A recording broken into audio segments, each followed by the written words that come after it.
Well, hey there, you're on the internet, I have some free time, and welcome to the Triple N Network, where all you newbie nib nerds can find all the news you'll need. Let's look at an ink today, shall we? Now, today's ink, I have in sample form. It's from Noodler's. It's Bernanke Black.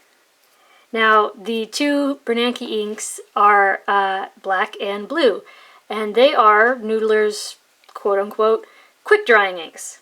Now, to be entirely accurate, they don't necessarily dry quickly like an alcohol-based ink, but they are designed to seep into the page really quickly so that if you're, say, left-handed, but you won't be smearing your hand over it. So, yeah, this is their quick-dry black ink.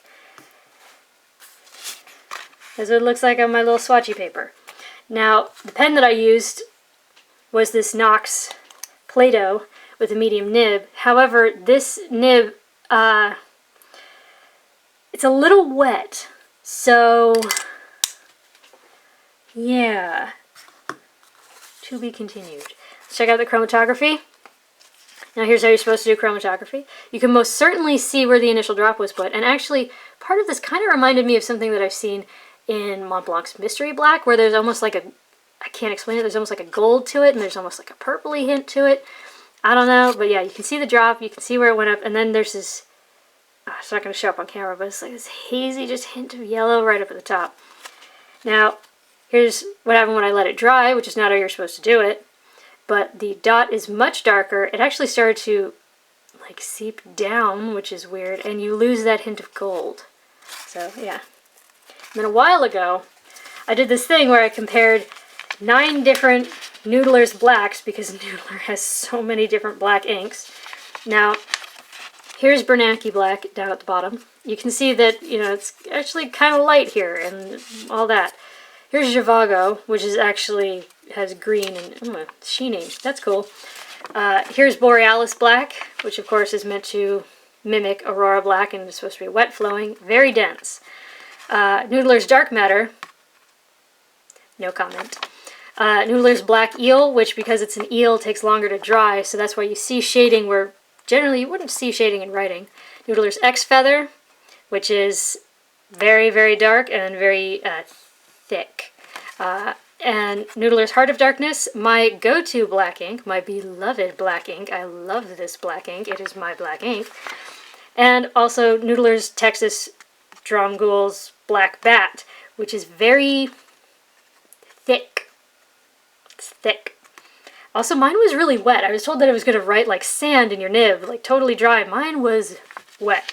And then L. Lawrence just for funsies. But yeah, so as you can see, it's not as dark as most of their black inks.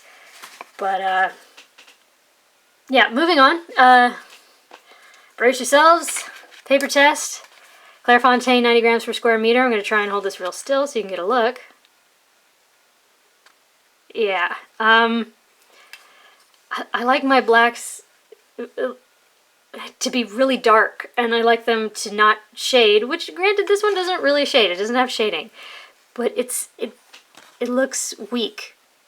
It looks weak.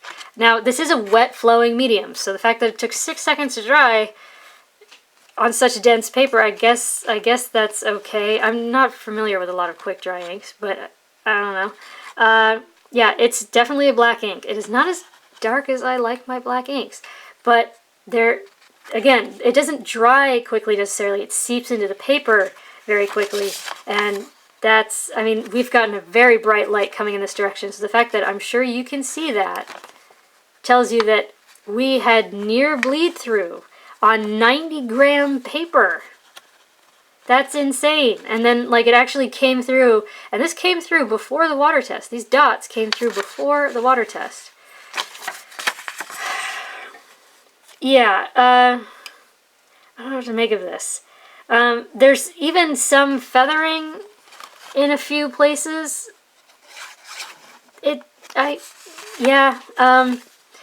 Water resistance, you can see where the original writing was, but it did sort of feather and explode a bit. In some places it really, really washed away. Yeah.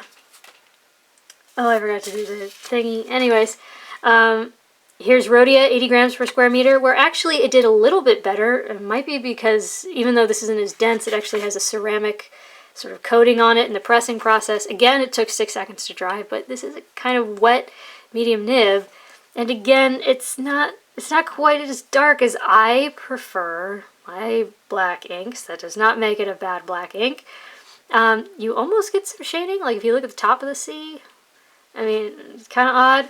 You do get some, like, kind of almost might be the beginning of feathering in some spots, but it's nothing compared to how it was in the Clairefontaine. For some reason, it actually behaved a lot better on here. You do get some echo. Not show through, but you get echo. So it's definitely seeping into the paper. Now, it did make a bit of a mess. It did dye the page a bit. You do see that sort of goldy green thing going on. There is a little bit left. If you had to recover that, maybe you could. Would it be fun? I doubt it. Next up is Tomoe River Paper, which causes ink to sort of pool in strange ways because of the way it draws out dry times. So it actually looks very dark here. But also, I said that it gets shiny and that there isn't sheen, and it's true. It's shiny everywhere. But actually, now that I'm looking at it, there's almost like a red-gold sheeniness to it. But anyways, yeah. I mean, usually it brings out shading, but actually here there's very little shading. And 13 seconds to dry isn't exactly quick drying, but I found that quick dry means absolutely nothing when faced with Tomoe River Paper because it is alien technology. I'm sure of it. Now, this is a black ink, and here it's fairly dark, and this is extremely thin paper, so echo is most assuredly going to be a thing if you absolutely have to write on both sides. But yeah, now this paper loves to let ink slide away when you add more water, and it kind of did here, but actually, the camera's making it lighter.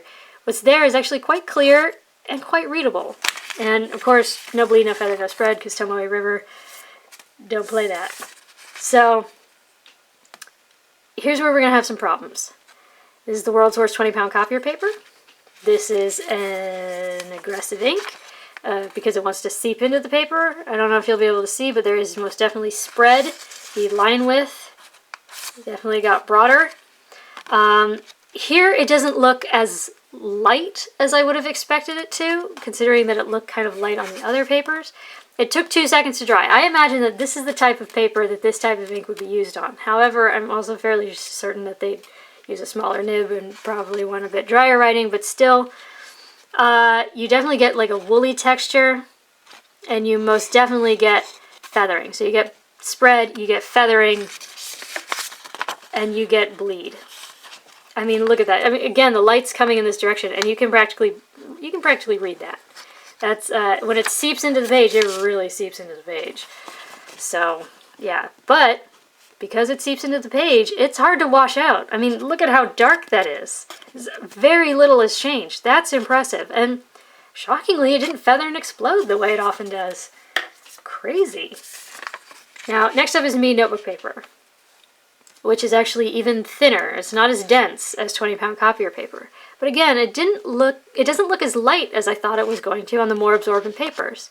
Now, it took 1.5 seconds to dry, which isn't bad. I mean, this is kind of a wet medium, and, you know, again, it's probably not the pen that people who need this ink are going to use or something. You do get some feathering. Feathering is a thing that you'll see. There is some spread, and because it is thinner paper, you are most definitely going to have some problems. In fact, I think it fully broke through, like to the other side in 1 or 2 places. Okay, maybe more like 5 or 6, but yeah, this paper hates water. So aggressive ink plus water on this paper, it made a mess. It feathered, it exploded, it dyed the page. But again, if you had to recover that, you probably could. Now lastly, Moleskine paper, which hates ink, apparently, all the time, always. Faced with this ink, weird stuff happened. I mean, here it turned like a hazy gray. I don't know, it spread, but it also absolutely exploded in feathers. I mean, and since it's a black ink, these are dark, distracting feathers. It looks ugly. This is not a good-looking combination going on here. And it took 5 seconds to dry, which I have no explanation for whatsoever. Yeah.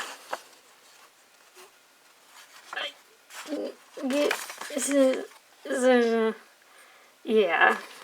I hate this paper. But anyways, this paper also hates ink and it hates water. So ink and water, feathering and exploding, I would not call trying to recover that anything even remotely related to fun.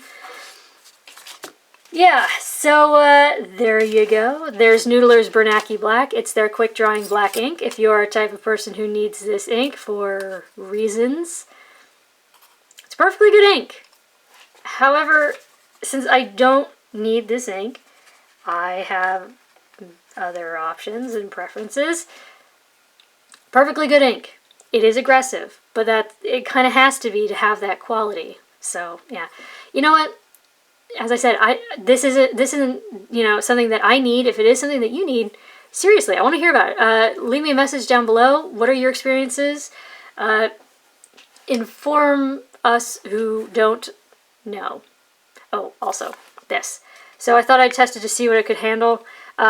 Here's denatured alcohol, did absolutely nothing. Here's water, where it did break it up a bit. 1/3 bleach turned it gold, like legit gold. Ammonia just started to break the paper apart. And 70% alcohol did essentially nothing. So I didn't have any trouble cleaning it out of my pen, but that's worrisome. Anyways, for your consideration from the Triple N Network, if you liked the video, please give it a thumbs up. If you'd like to see more, please subscribe to the channel. And thanks for watching. Bye.